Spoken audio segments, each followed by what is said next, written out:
Y yo le di durísimo a los ejercicios, pero voy al baño y de momento oriné espumoso, muy espumoso, pero yo no tengo antecedentes renales. ¿Es malo eso? Bueno, sí, lo que pasa es que también cuando uno hace mucho ejercicio puede haber lo que se llama rhabdomiolisis, ¿no? Y puede haber lo que se llama necrosis tubular y el paciente se puede quedar sin orinar. Que también, más que orina espumosa, el paciente se queda en anuria y se produce esa necrosis tubular. Y claro, rhabdomiolisis terrible, sí, lo hemos visto muchísimo, sobre todo en estos deportes, cuando uno hace deportes extremos, ahí pues se produce, y si no se hidrata de forma adecuada, correcto, pues se va a producir, claro, esta complicación.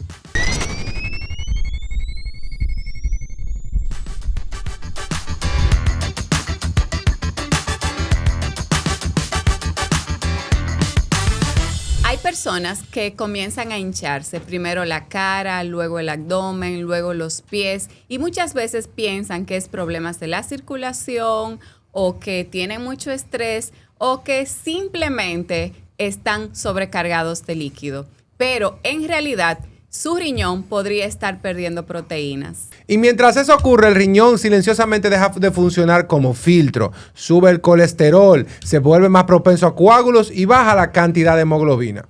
Hoy en Código Salud vamos a hablar de una condición que muchos probablemente han escuchado hablar, pero que pueden desconocer, y es el síndrome nefrótico. El día de hoy nos acompaña el doctor Ignacio Bengoa Aranguis, quien es nefrólogo encargado de la unidad de trasplante de Secanot y coordinador del área de nefrología en el INCAR. Doctor, bienvenido a Código Salud. Bueno, pues muchas gracias a Código Salud por invitarme, de hablar de estos temas que en verdad, como dicen ustedes, se escucha, pero quizá la población no conoce tanto, ¿no? de lo que es el síndrome nefrótico. Gracias.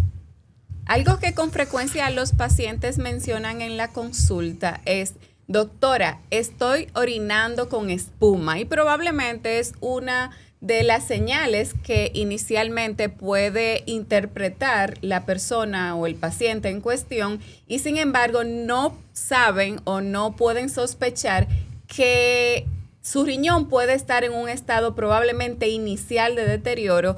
Y hoy en Código Salud queremos aclarar eso. ¿En qué consiste ese proceso, doctor? Sí, mira, primero decir que esta es una enfermedad grave que afecta el riñón, y es pues eso, cuando, como lo comentaba aquí el doctor, el filtro que se llama el glomérulo se pierde esa capacidad de riñón, esa capacidad de filtro, que es una de sus funciones, y se empieza a escapar la proteína por la orina, ¿no?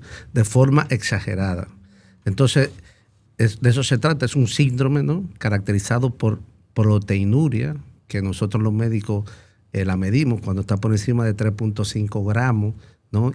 Y esa proteína hace que en la sangre baje la albúmina, entonces tenemos hipoalbuminemia en sangre, y tenemos, que ya quizás lo hablemos más adelante, el paciente se empieza a hinchar. Entonces es el cuadro típico de la tríada del síndrome nefrótico. El típico paciente, como ustedes dicen, que viene sumamente hinchado, doctor, me hinché, y con unas orinas muy, muy espumosas. Es importante que en nuestra sociedad, característicamente la gente asocia a cuando uno se hincha, se edematiza, las dicen, a ese tiene el riñón dañado, o tiene el hígado dañado, o el corazón dañado. Siendo esto, es muy importante para los que nos están viendo que no está mal pensarlo en que puede ser que el riñón esté afectado. Y esto es un síndrome de mucho peso conocer y que afecta también a una población muy delicada porque se ven niños. Claro, claro. Y es muy peligroso. En verdad el síndrome nefrótico no tiene edad, puede afectar tanto a niños como a adultos. Ya veremos que hay causas primarias que son generalmente, vamos a decir, que el sistema inmunológico se vuelve loco y bueno, ataca esa parte de ese filtro, se llama glomérulo, y hace que se escapen las proteínas. Eso generalmente primario es que no hay otra enfermedad, sino que ataca principalmente por el sistema inmune. Ahí tenemos tres causas más frecuentes en el adulto, que es la focalitis segmentaria, glomerulonefritis y focalitis segmentaria. Después tenemos la glomerulonefritis membranosa y después teníamos la glomerulonefritis cambios mínimos. Es muy importante, cuando uno tiene la sospecha de este tipo de enfermedades, remitir rápidamente al médico, al nefrólogo, porque hay que estudiarlo. Porque dependiendo del tipo de enfermedad, estamos hablando de las causas primarias, hay que hacer un diagnóstico correcto porque tiene un tratamiento específico, porque si no lo tratamos, esa enfermedad lamentablemente va a terminar dañando el riñón y va a terminar ese paciente lamentablemente terminando en diálisis o en trasplante renal. ¿Y es reversible o puede ser reversible entonces, doctor, el síndrome nefrótico de manera definitiva o simplemente se trata la causa en cuestión? Pues sí, mira, el síndrome nefrótico primero es un cuadro grave, ¿no? El paciente está hinchado, está desnutrido por esa pérdida brutal de proteína, ese filtro que se ha roto, para que la población me entienda, perdió proteína, pero también puede perder factores de la coagulación, puede perder inmunoglobulina. Entonces, ese paciente primero se desnutre, ese paciente, su sistema inmunológico se deprime y puede causar infecciones graves. Ese paciente, el riñón puede dañarse, como estábamos comentando, y puede entrar en lo que se llama insuficiencia renal, que es cuando el riñón va perdiendo su función y puede comprometer la vida del paciente por esa pérdida de esa función. O sea que lo importante es, bueno, tratar primero los síntomas. Cuando el paciente está hinchado, ponerle diurético. Si tiene mucho riesgo de hacer trombo, que es una de las complicaciones, quizá haya que o antiagregar o anticoagular, poner tratamiento para que la sangre vaya diluida. Otra cosa importante también es que ese paciente, en condiciones a veces cuando el riñón falla mucho, puede perder la función y dejar de producir una hormona que se llama eritropoyetina, puede darle anemia, ¿correcto? O sea que el tratamiento es, en sentido general, pues, vamos a decir, deshinchar el paciente con tratamiento diurético, ¿correcto? Lo comentaba también el doctor al principio de la entrada, cuando el riñón, esa pérdida de albúmina es tan exagerada, el hígado trata de compensar, ¿no? De producir esa albúmina, esa proteína, y entonces el hígado, por querer producirlo, también produce colesterol, y el colesterol se eleva de una forma exagerada. Entonces, eso también es parte del tratamiento. Hay que tratar el colesterol, hay que tratar esa sobrecarga de volumen, muchas veces hay que anticoagular a ese paciente. Esos son el tratamiento sintomático mientras vemos cuál es la causa, porque dependiendo de la causa específica, como estábamos comentando, si fuese primario, que es solo del riñón, sería tratarlo con tratamiento inmunosupresor, porque si fuera por causas secundarias, que ahí es un saco grande de enfermedades que pueden afectar el riñón y pueden manifestarse como un síndrome nefrótico, como son, por ejemplo, por medicamentos, los antiinflamatorios, ciertas quimioterapias pueden producir antibióticos, pueden producir un síndrome nefrótico, los cánceres, por ejemplo, los carcinomas, las leucemias, los mielomas, los linfomas. O sea que por eso, cuando un paciente tiene un síndrome nefrótico y llega a un nefrólogo, el diagnóstico, llegar a ser un diagnóstico correcto es de gran dificultad, no de gran dificultad, es vamos a decir, difícil de llegar, porque tenemos que hacer eso. Primero descartar que no tenga ninguna causa secundaria, como la que estábamos mencionando, y después de eso, entonces nos vamos a las causas primarias. Pero como está diciendo, mire, infeccioso también puede ser, hepatitis, VIH, sífilis, cualquier enfermedad puede producir un síndrome nefrótico si no se controla o se puede manifestar como él. Dije los cánceres, dije la medicación, también enfermedades inmunológicas. También eso es muy frecuente, lo que ven los reumatólogos, ¿no? El lupus eritematoso sistémico, las vasculitis, la amiloidosis, que también es una enfermedad por un estado inflamatorio crónico, ¿no? que hace que se deposite un material proteico a nivel del glomérulo y se pueden escapar las proteínas. En fin, que lo que quiero decir que el síndrome nefrótico es una manifestación de muchas enfermedades, que es un reto diagnóstico para el nefrólogo. Bueno, pues saber de qué es, porque el tratamiento va, si es secundario, tratar la causa secundaria, y si es primario, pues tratar desde el punto de vista de ese sistema inmunológico que está alterado. Entonces, definitivamente, buscar la causa de un síndrome nefrótico es un papel multidisciplinario muchas veces, porque van a participar un sinnúmero de departamentos para poder, en primer lugar, buscar el bienestar de ese paciente que está descompensado de manera general. Son pacientes, como decía el doctor, que pueden tener alteraciones hematológicas de la coagulación, muchísimas complicaciones nutricionales, etcétera, y pacientes que muchas veces se deterioran de manera aguda, es decir, que es un deterioro muy rápido. Entonces, hablábamos de la espuma en la orina, doctor, y hago hincapié de nuevo porque muchas veces es de las cosas que puede ver el paciente y que probablemente pase por desapercibido. Sin embargo, creemos que a partir de hoy le den una importancia mucho más relevante. ¿Solo los daños renales producen orina con espuma? Pues sí, generalmente cuando un paciente tiene mucha espuma en la orina, pues sí, generalmente es eso, es un signo de alerta que rápidamente debe ir al nefrólogo porque es probablemente un escape de proteína, de albúmina, y sí, tiene que ir rápidamente a ver qué está pasando. Generalmente asociada a esa ruptura de ese filtro que el riñón, que nosotros es una estructura que se llama el glomérulo, ¿no? Que se va a escapar las proteínas por ahí y va a producir todos los daños que hemos venido mencionando. Doctor, y una pregunta. Si yo hago ejercicio extenuante y voy al gimnasio, que estamos intentando de mantenernos en salud ahora mismo, y yo le di durísimo al ejercicio, pero voy al baño y de momento oriné espumoso, muy espumoso, pero yo no tengo antecedentes renales, ¿es malo eso?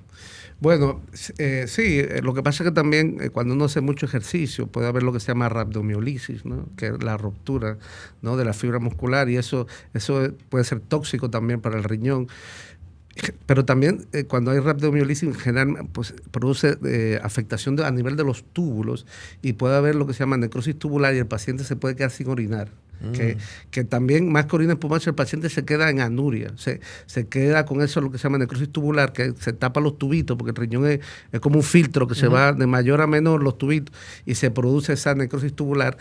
Y claro, rhabdomiolisis terrible, sí, lo hemos visto muchísimo, sobre todo en estos deportes, cuando uno hace deportes extremos, ahí pues se produce, y si no se hidrata de forma adecuada, correcto, pues se va a producir, claro, esta complicación.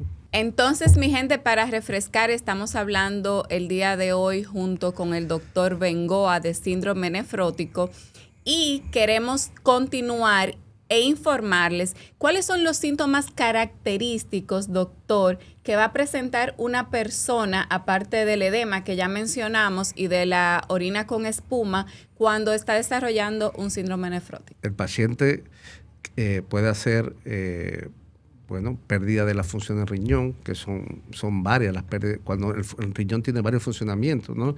Una es que es un filtro, ¿no? El paciente empieza a intoxicarse con sus propios desechos. Otro es que deja de producir esa hormona que habíamos mencionado, que se llama eritropoyetina, se le puede dar anemia, se puede ver pálido. El paciente también puede haber trastornos, ¿no? del medio interno de la sangre. Acuérdense que el riñón tiene que regular los electrolitos, puede haber alteraciones del sodio, del potasio y conllevar a alteraciones neurológicas. O sea que, en verdad, son una sintomatología inespecífica, pero el paciente, pues es el típico, el síndrome nefrótico típico es que el paciente llega hinchado, se siente mal, no sabe lo que le pasa, tiene anemia y muchas veces tiene la creatinina, que es un marcador de la función renal, elevada. Entonces, bueno, uno sospecha, tiene un síndrome nefrótico y ya se le hace las pruebas de diagnóstico, ¿no? Que serían pues eso, la creatinina, el examen de orina de 24 horas, donde colesterol, proteínas totales, albúmina, que haremos el diagnóstico, ¿ya? De síndrome nefrótico y después ya, entonces la segunda fase sería diagnosticar cuál es la causa. Eso es más o menos el esquema a seguir. Con respecto a los pacientes cuando presentan edema, que es lo que venimos hablando, que es la hinchazón, viene la explicación sencilla en 30 segundos. La proteína que tenemos en el cuerpo que se encarga de mantener la presión dentro del vaso capilar, o sea, de la sangre de usted, para que la sangre no se escape para los tejidos, se llama albúmina. Entonces, como el filtro que el doctor muy bien está mencionando, se le hacen hoyitos y se daña, lamentablemente al perder esta cantidad por ahí, se pierde lo único que sostiene el líquido dentro del vaso capilar. Eso hace que todo se vaya para el tejido y por eso el paciente se hincha. Entonces, este no es un paciente que a pesar de que se vea gordito, sobrepeso e hinchado, él está desnutrido, como mencionó el doctor hace un segundito, porque ha perdido las proteínas y eso mete un estrés sobre el hígado, lo cual al final va a causar hipercolesterolemia y demás síntomas asociados. Es una enfermedad que hay que detectar temprano para poder atacar sus causas. Entonces, como mencionamos, doctor, ¿es el síndrome nefrótico una causa importante al final para trasplante renal? Sí, obvio, el síndrome nefrótico, si no se diagnostica de forma adecuada y no se trata de forma adecuada, esta enfermedad va a hacer que el riñón se termine deteriorando y termine en insuficiencia renal. ¿Correcto? Eso es seguro. Por eso, fíjese que hay muchas causas que pueden hinchar un paciente. Es una causa frecuentísima de la consulta de nefrología. Entonces yo siempre digo, el paciente se hincha por 4 causas. Una, problemas del corazón, que la bomba no funciona bien. Problemas del riñón, ¿correcto? Problemas del hígado o problema vascular periférico. Entonces, hay que siempre que viene un paciente hinchado, no solamente el corazón, no solamente el hígado, no solamente el riñón, hay que estudiarlo bien. Ahora, siempre que el paciente venga hinchado y tenga una orina espumosa, ojo con el síndrome nefrótico, ya habría que hacerle los análisis que hemos mencionado para hacer un diagnóstico correcto, para rápidamente, pues tratarlo y frenar esa evolución a que esa enfermedad termine de dañar diferentes estructuras del riñón y ese riñón pierda sus funciones y el paciente termina pues en diálisis o en trasplante. Doctor, ¿y cuáles son los pacientes que aplicarían para trasplante cuando hablamos de síndrome nefrótico? Bueno, muy bien. Siempre hablamos de trasplante renal, que es una terapia de sustitución cuando el paciente tiene una insuficiencia renal crónica. Crónica significa que es irreversible y que es persistente por más de 3 meses.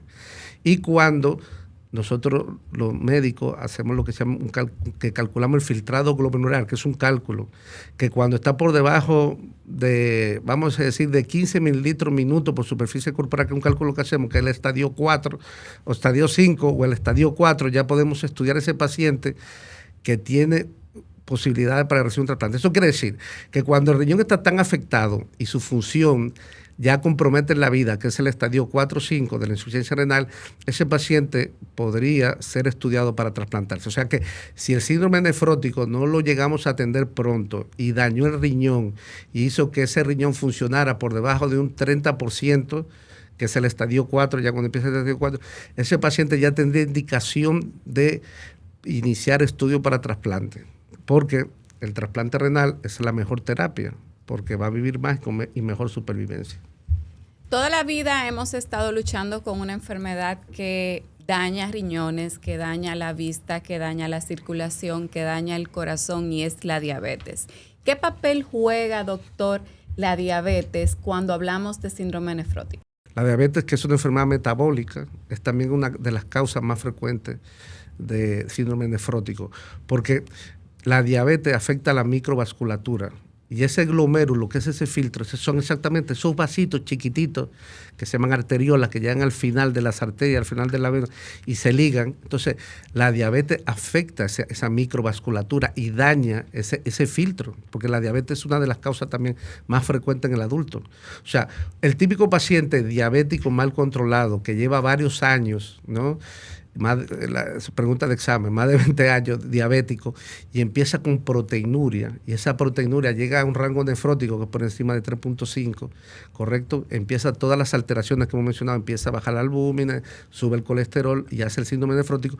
Si ese paciente tiene una historia de diabetes, por eso es muy importante la historia clínica, la anamnesis, ¿no?, de ver, para ver porque esto sería una causa secundaria, ese paciente pues, puede hacer un síndrome nefrótico por una diabetes. En ese caso, es tratar la diabetes de forma estricta, ¿no?, controlar la glucemia, controlar la presión, controlar el colesterol, para tratar de que esa enfermedad no siga, esa afectación microvascular no siga avanzando y, bueno, frenar. Por eso decía que es importante, por ejemplo, que las causas primarias, que eran inmunológicas, es con inmunosupresor. Pero en el caso de una diabetes, es controlar el azúcar, controlar la presión, controlar el colesterol. Y si lamentablemente esa enfermedad progresa y no la podemos frenar, pues ofrecer el trasplante porque ya necesitaría diálisis. Doctor, ¿es cierto lo que se maneja que nosotros en casos podemos utilizar algunos antihipertensivos en vez de para la presión, sino para evitar la proteinuria? Sí, lo que pasa es que cuando un paciente ya tiene una afectación renal, estadio 3 o 4 o 5, ya 3, por decir 3, ya el 80-90% se vuelven hipertensos. Entonces, son muy importantes los medicamentos de la presión, y sobre todo los inhibidores de la IECA, que se llaman, o los ARA2, tienen un efecto antiproteinúrico. Recuérdense que el síndrome nefrótico es proteína en la orina, esto tiene un efecto antiproteinúrico, protector renal y además controla la presión. Entonces es un tratamiento de primera línea, ¿correcto? En el síndrome nefrótico, que siempre hay que ponerlo como siempre.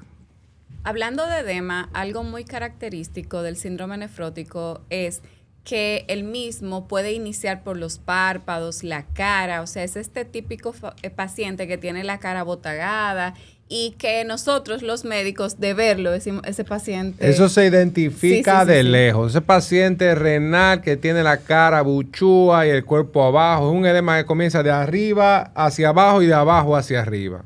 Y que muchísimas veces puede comenzar a notarse de esa forma, porque a veces las personas simplemente notan que están subiendo de peso, más no que es que están edematizados. Todo se lo achacamos a la obesidad.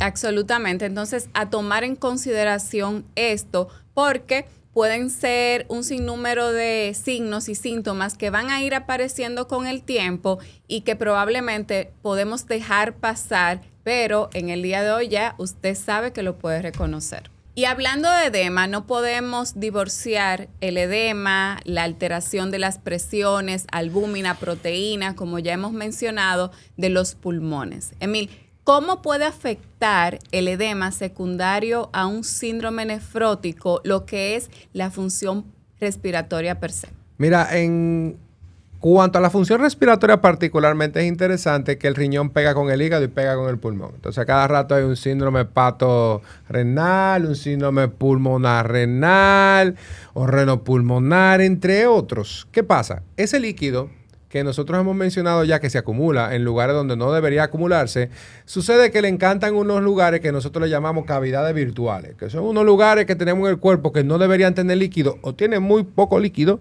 y que son complacientes, tienen una compliancia interesante, lo que significa que usted puede acomodar cosas ahí adentro. Y eso es el espacio pleural.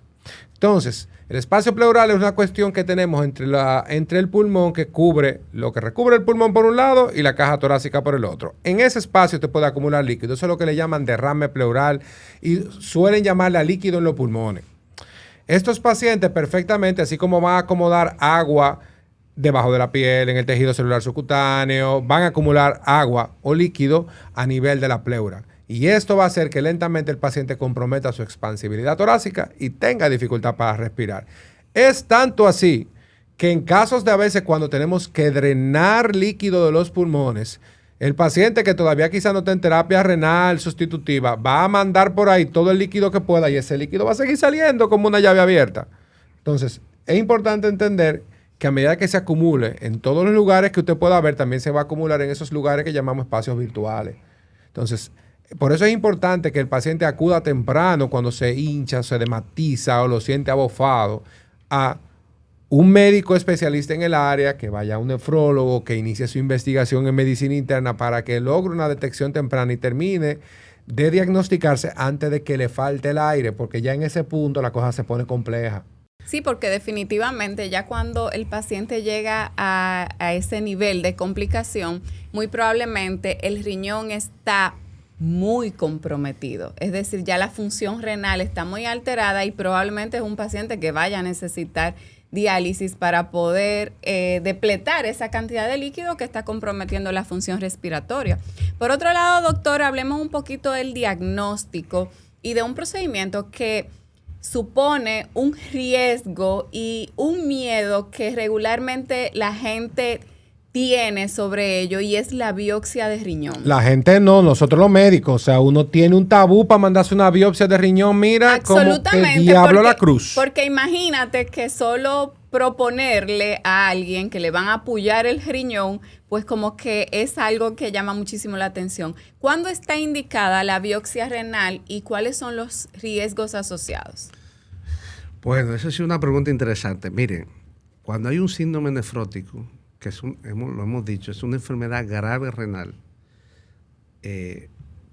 síndrome nefrótico en el adulto, eso es un dogma en medicina, hay que biopsiarlo siempre.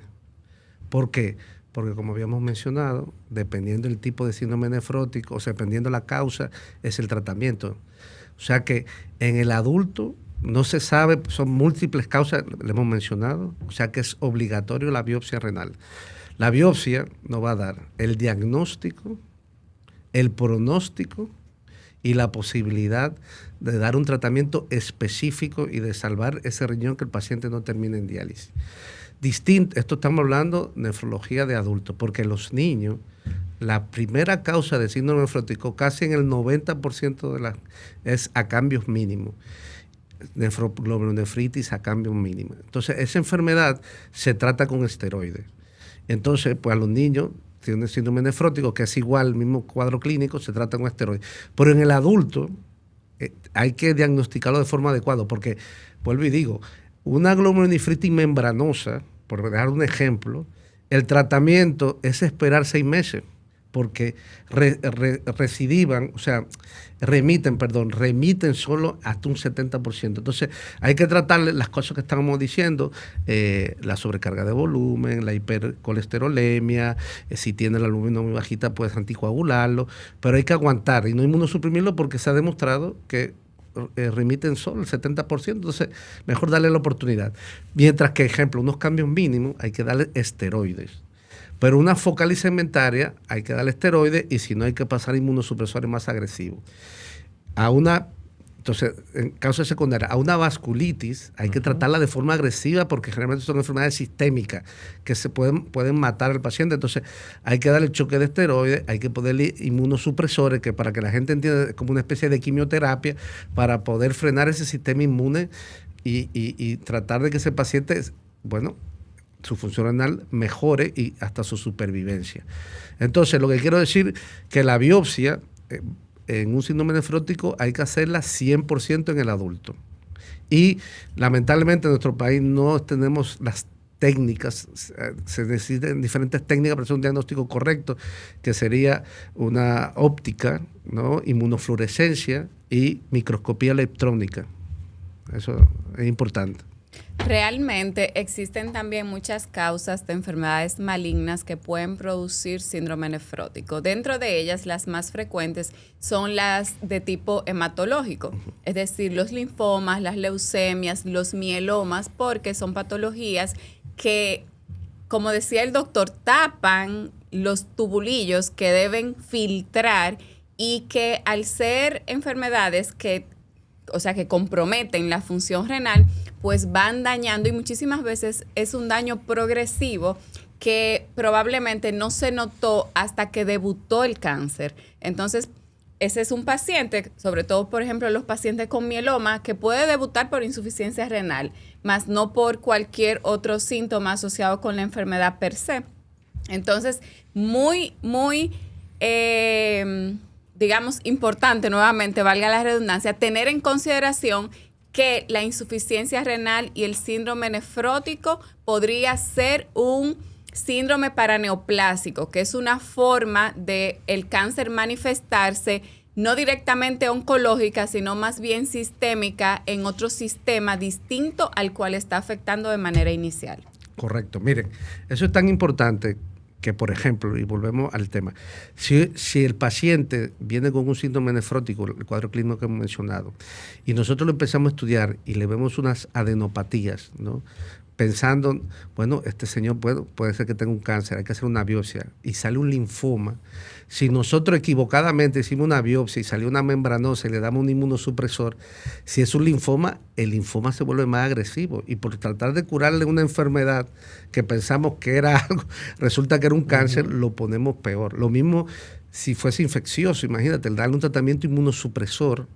Ejemplo, la tuberculosis puede producir síndrome nefrótico. Totalmente. O sea que el VIH, lo que quiero decir es que por eso es el reto. O sea, un síndrome nefrótico tiene que ser bien estudiado para darle un tratamiento adecuado para que ese paciente se mejore. Yo no sé si ustedes se acuerdan, hace unos años, Fatule, esta cantante, presentó un síndrome nefrótico y fue a la emergencia en Estados Unidos y los médicos no hicieron el diagnóstico y tuvo que venir aquí. Y bueno, por eso digo que el síndrome nefrótico es a veces muy camaleónico, porque claro, el paciente se empieza a hinchar, uno dice, ¿será que el avión fue muy largo, comí con sal y me hinché? Pero ojo, muy bien, paciente hinchado y con orina espumosa, ahí cuidado si tengo una afectación renal. Hablábamos de que un número específico de pacientes va a meritar trasplante renal. Y el doctor mencionaba también que, dependiendo la causa, va a existir un porcentaje importante de pacientes que van a remitir con tratamiento específico para la causa. Y por eso la importancia de estratificar esos pacientes y sobre todo de entender que es una enfermedad de descarte. ¿Qué significa eso en medicina? Significa que nosotros debemos tener mucha certeza de lo que estamos haciendo para no empeorar el cuadro y la situación en vez de lo que siempre queremos los médicos, que es favorecer el pronóstico de ese paciente. Doctor, hablando de trasplante en síndrome nefrótico, luego de un paciente ser trasplantado, ¿existe la posibilidad de que reaparezca el síndrome?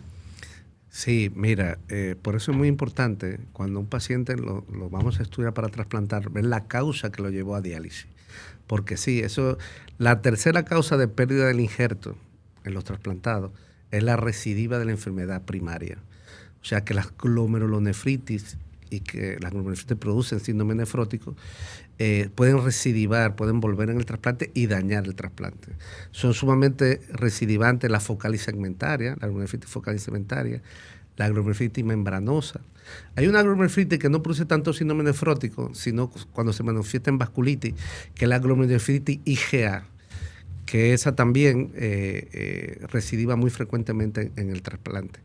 Lamentablemente, se estudia el paciente, por ejemplo, en la membranosa se ha visto que hay un anticuerpo específico, antifosfolipasa A, que se puede pedir en sangre, y si vemos que está muy elevado, esperamos que eso se negativice para trasplantarlo, porque si no puede volver a ser el mecanismo fisiopatológico de activar el sistema inmune y volver a hacer los depósitos a nivel del glomérulo y abrir esos filtros que se vuelven a escapar las proteínas.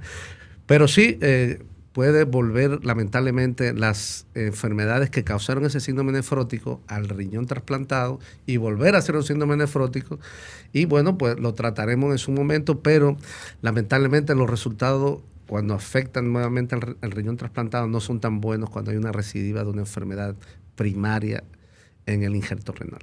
Y hablando de una persona que tuvo una muy buena respuesta y que remitió la enfermedad y entra en remisión, ¿qué cuidados debería tener? Porque son pacientes que pueden recurrir a pesar de que se vuelva a normalizar la función renal.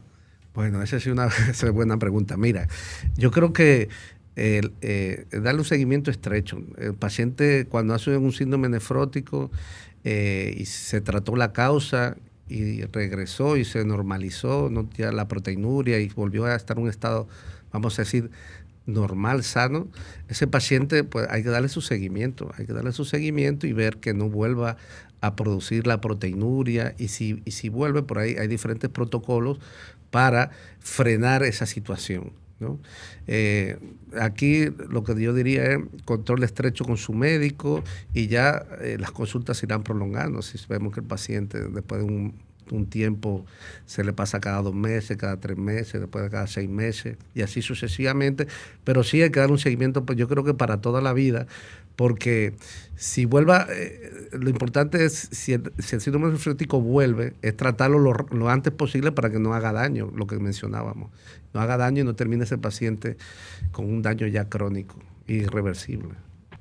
Es importante que combinemos algunos términos para hablar acerca de cómo prevenir dañarnos el riñón. Recordemos que siempre hay que mantener una buena hidratación, es importante. La combinación de varios elementos son los que van a afectar la función renal, especialmente esa membrana que el doctor ha mencionado ya varias veces. Primero, buena hidratación, o sea que hay que directamente evitar la deshidratación, evitar medicamentos analgésicos que tengan una afectación a nivel renal directa, como por ejemplo los AINES que pueden predisponer perfectamente a que esto pase, antibióticos que no tengan una indicación precisa que usted esté usando atento a usted sin una vigilancia adecuada por un médico especialista, sustancias ya más avanzadas como en intervenciones quimioterapéuticas o de otras, deben de cuidarse, pero todo esto hay que combinarlo porque el riñón se insulta por muchas cosas. Es el primer órgano que vascularmente es sacrificable cuando nosotros tenemos fenómenos de infecciones importantes. En intensivo, para nosotros es relevante porque el cuerpo está diseñado para amputar el riñón primero. Lo primero que se va es el riñón y la pierna. De ahí para adelante se va todo lo demás, pero esos son los dos primeros que se van. Entonces, la falla renal de forma inicial y esos síndromes nefróticos de forma inicial se presentan mucho en este subtipo de pacientes. Siempre y cuando usted mantenga a usted en la casa una buena hidratación, evite de automedicarse innecesariamente y no se meta antibióticos que usted no sabe para qué se usan de forma adecuada, puede ser que usted evite caer en esta situación, que es muy delicada. Algo importante, doctor, es que en los últimos años nos hemos entrado en la ola de la delgadez extrema y del fitness. Y muchísimas personas consumen suplementos que eligen ellos mismos, incluyendo la dosis, la frecuencia, el horario y todo lo demás. ¿Pueden los suplementos causar daño renal? Mira, yo soy de las personas que digo, todo suplemento sobrecarga el funcionamiento renal, ¿correcto? Entonces, si usted es una persona sana, no hay ningún problema, pero si usted es una persona hipertensa, diabética, si tiene algún problema de salud, bueno, eso debe ser individualizado porque puede afectar el riñón y puede empezar a manifestarse como proteinuria y sobrecargar ese riñón y, bueno, terminar haciéndole un daño. Yo lo que digo es que si usted se alimenta bien, pues coma bien. Cómase sus proteínas, haga una dieta adecuada. Para eso están los nutricionistas, ¿no? Que te puedan dar una dieta adecuada y una supervisión médica por un facultativo. Yo soy muy de que tenga mucho cuidado con las indicaciones alegres, ¿no? Como comentaba el doctor, mire, la automedicación, Dios mío, eso es una cosa terrible en nuestro país. Y todo el mundo es médico, aquí todo el mundo está indicando. Por ahí estaban comentando que si el agua de coco era dañino o no. Miren, los pacientes que tengan problemas de los riñones, que tengan un estadio por encima de 3, 4 y 5, está prohibido el agua de coco. Prohibido. ¿Por qué? Porque el agua de coco está llena de potasio. Entonces, ¿qué pasa? Que el paciente renal no elimina el potasio porque con una de las alteraciones mantiene ese equilibrio. Entonces, cuando un paciente renal acumula potasio en la sangre, puede producir arritmias y produce arritmias mortales y se puede morir por una parada cardíaca, por una arritmia. O sea que, ojo con las recomendaciones alegres, siempre supervisado por un médico. Yo siempre le digo a los pacientes renales ya cuando están muy avanzados, no le haga caso a nadie. A los médicos, por favor, porque todo el mundo quiere opinar y dar recomendaciones. Definitivamente, por cultura en nuestro país, todo el mundo sabe de medicina y todo el mundo te quiere recomendar medicamentos que utilizó para una o para otra causa que probablemente no es ni la indicación de esa persona en cuestión y mucho menos, como decía el doctor, cuando ya esa persona tiene muchas comorbilidades y nosotros como médicos y facultativos tenemos que hacer un juego de Tetris para elegir qué vamos a seleccionar para ese paciente que no le cause tanto daño y que pueda conseguir el beneficio que nosotros queremos. Entonces, en ese mismo orden, doctor, y hablando de nuevo en la ola de la delgadez extrema, ¿cuáles afectaciones pueden producir una dieta extrema? Porque hemos llegado al punto que mucha gente entra hasta en inanición. Porque ahora todo el mundo quiere ser delgado, todo el mundo quiere estar bajo peso. ¿Puede dañar algunas condiciones de este tipo el riñón? Mira, lo importante en las dietas, yo creo que hay que hidratarse de forma adecuada. Una dieta extrema, hiperproteica o baja en calorías, puede producir daño a nivel renal. Las hiperproteicas, pues lo mencionábamos, ¿no? Por esa sobrecarga proteica y puede ese paciente empezar a desarrollar proteinuria. Yo tengo pacientes que son pacientes que bueno, ellos piensan que están haciendo un tratamiento de salud, tomando creatina, suplementos proteicos, y yo le digo, mire, si usted sigue en ese plan, va a terminar en diálisis. Y bueno, cuidado con las recomendaciones. Esto volvemos a lo mismo. Yo siempre digo, si usted quiere hacer una dieta, vaya donde un especialista y que le dé una recomendación bajo un estudio. Bueno, él hará sus analíticas, bioimpedancia y hará sus recomendaciones. Yo creo que los médicos todólogos, este es otro tema, debemos trabajar en equipo. Cada especialista tiene una visión y cuando trabajamos en equipo los resultados son mucho mejores. Eso es lo que yo recomendaría. Tú sabes. Ahora, lo que sí se ha demostrado, y esto sí es importante, es que estos medicamentos nuevos, ¿no? Los ISGLT2, que son medicamentos que tienen que ver con eliminación del azúcar por la pipí, o estos medicamentos semaglutide, que es los Ozempic, el Mounjaro, son medicamentos que sí han demostrado que, obviamente, bajo una supervisión médica, que hacen que disminuya el paciente de peso y que sí han mostrado beneficios en la salud, pero como todo, bajo una indicación médica y una supervisión. No que vaya al peluquero y el peluquero, ¿cómo se llama? Al salón y el salón le dice, no, pónganse estas inyecciones. O el entrenador. ¿Qué está pasando? O sea, en los salones hay cuentos de pacientes que lo ponen en los salones. Peluqueros y peluqueras que le prescriben eso ahí tranquilo. Usted se corta el cabello y le dan su pullita. Exacto. O sea que mucho cuidado con eso.